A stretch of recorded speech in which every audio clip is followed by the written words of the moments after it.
Hello दोस्तों, आज के इस वीडियो में हम आपके subject political process and institutions in comparative perspective के 2022 के क्वेश्चन पेपर को देखेंगे, जो कि आपके लिए काफ़ी ज़्यादा इंपॉर्टेंट है। देखिए दोस्तों, ये वाला जो क्वेश्चन पेपर है वो आपके लिए दो मायनों में ज़्यादा इंपॉर्टेंट है। वो इसलिए क्योंकि ये पहला ऐसा क्वेश्चन पेपर है जो सबसे ज़्यादा रिसेंट है।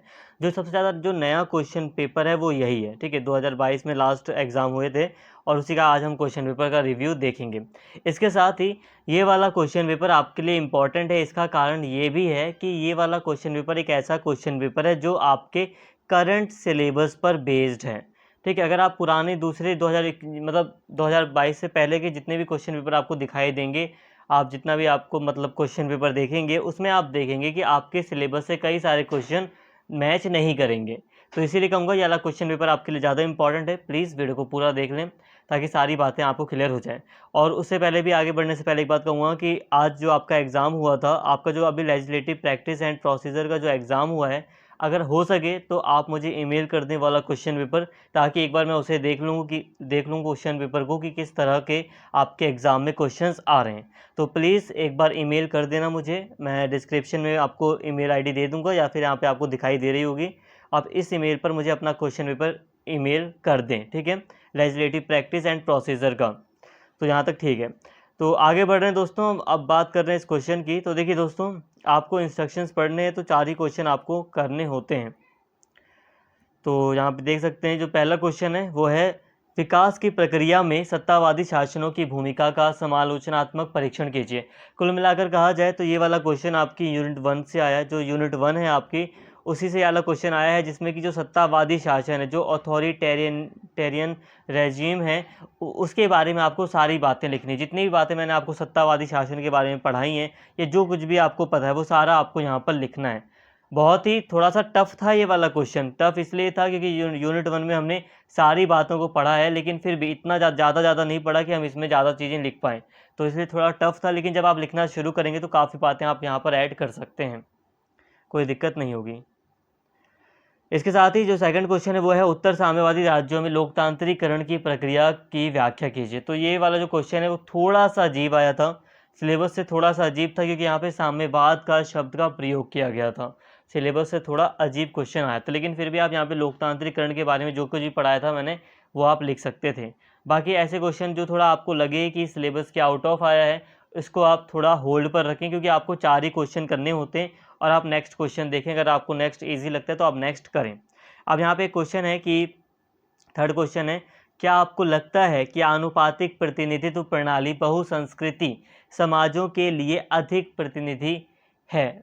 विस्तार से बताएं। यहाँ पे कहने का मतलब है कि थर्ड क्वेश्चन कह रहा है कि क्या आपको लगता है जो आनुपातिक प्रतिनिधित्व प्रणाली है, जो प्रोपोर्शनल रिप्रेजेंटेशन वाला जो सिस्टम है इलेक्शन का, ये बहुसांस्कृतिक समाज में अधिक से अधिक लोगों को अपना प्रतिनिधित्व प्रदान करता है? मतलब देखो, सिंपल सी बात है, जहाँ पर एक से ज़्यादा वर्ग के लोग रहते हैं, बहुत ज़्यादा डाइवर्सिटी होती है, तो क्या वहाँ पर आनुपातिक प्रतिनिधित्व ज़्यादा लोगों को अपना प्रतिनिधित्व देता है?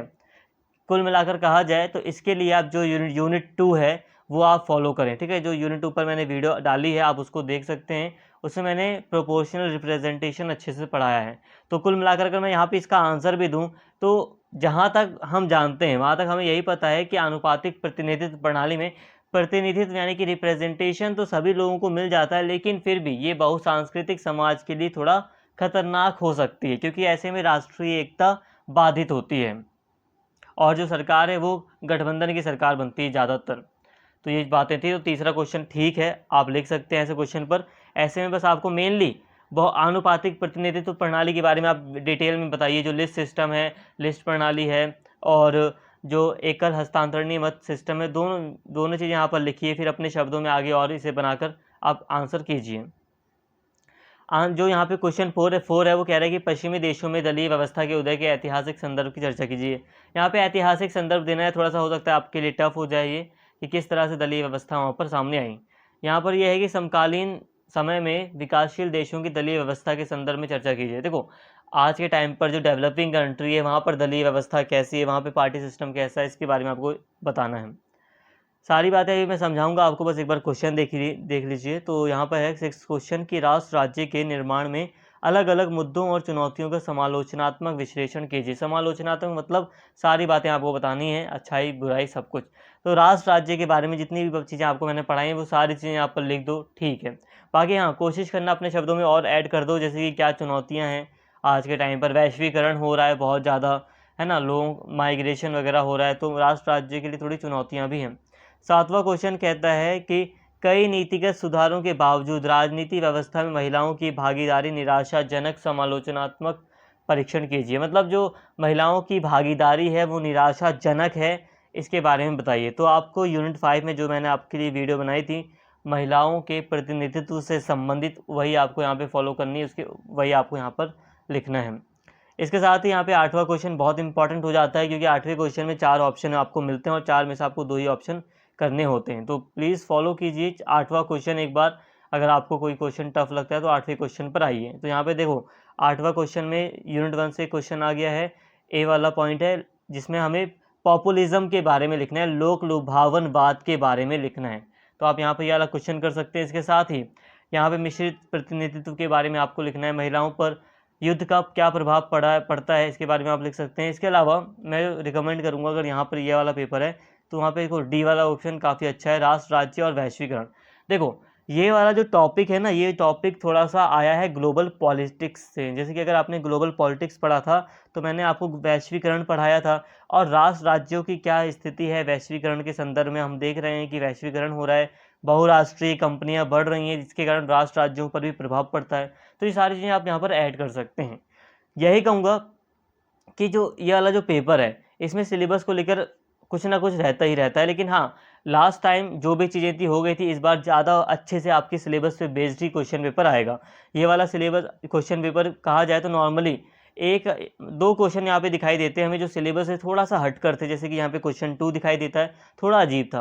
और लास्ट में जो क्वेश्चन नंबर 8 है उसका ये हमें लास्ट वाला जो डी है ये थोड़ा हमें अलग दिखाई देता है, जो कि सिलेबस से थोड़ा लगता है कि जनरल टॉपिक के संदर्भ में आए हैं। थोड़ा इसे इनकी जगह कोई इजी क्वेश्चन आने चाहिए थे। लेकिन अगर आप दोस्तों पुराने क्वेश्चन पेपर्स को देखेंगे तो वहाँ पर सिलेबस के अकॉर्डिंग चेंज है वहाँ पे काफ़ी, तो इसलिए ये वाला क्वेश्चन पेपर आपके लिए काफ़ी ज़्यादा इंपॉर्टेंट था। एक चीज़ यहाँ पे बता दूँ, देखो यहाँ पे क्वेश्चन आपके लिए थोड़े हार्ड हैं, लेकिन फिर भी आपको 4 क्वेश्चन ऐसे मिल ही जाएंगे जिन्हें आप कर सकते हैं काफ़ी अच्छे से। और अपने आपके अगर मैं एग्ज़ाम की बात करूँ तो एग्ज़ाम पर्सपेक्टिव से ये चीज़ ध्यान दो, यहाँ पे थोड़ा सा टफ लग रहा है आपको, यहाँ पे ये चीज़ें टफ हैं, लेकिन आपके एग्ज़ाम में इतना टफ नहीं आने वाली। देखिए दोस्तों, इतना हार्ड नहीं आएगा। आपके जो एग्ज़ाम होंगे तो वो नॉर्मली क्वेश्चन आएंगे, ऐसा नहीं कि यहाँ पे जैसे कि अभी हमें कुछ क्वेश्चन जैसे कि यहाँ पे ये दिख रहा है अजीब है, तो ऐसा नहीं कि ऐसे ही कोई बाहर से क्वेश्चन आने की ज़्यादा उम्मीद हो, ऐसा बहुत ज़्यादा नहीं है। नॉर्मली है, बाई चांस अगर कोई बाहर से क्वेश्चन आ जाए अजीब आ जाए तो वो 1-2% चांस रहता है इस वाले क्वेश्चन पेपर, मतलब इस वाले सब्जेक्ट में। बाकी मैक्सिमम चांस है कि 4 क्वेश्चन आपके लिए ऐसे आएंगे आएंगे जो आपके लिए ईजी होंगे।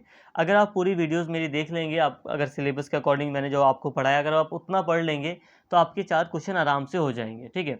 तो कोई दिक्कत नहीं होगी यहाँ पे, बस आप टेंशन मत लो, बस अपना जो मेन जो आपका सिलेबस है उसके अकॉर्डिंग आप पढ़ते रहो, सारी चीज़ें क्लियर हो जाएंगी। अपने सिलेबस के अकॉर्डिंग आप पढ़िए, कोई इशू नहीं होगा। उम्मीद करता हूँ वीडियो आपको पसंद आई होगी। अगर वीडियो अच्छी लगी हो तो प्लीज़ चैनल को सब्सक्राइब कर लें, वीडियो को लाइक करें, शेयर करें और कमेंट करके अपने फीडबैक जरूर दें। Thank you.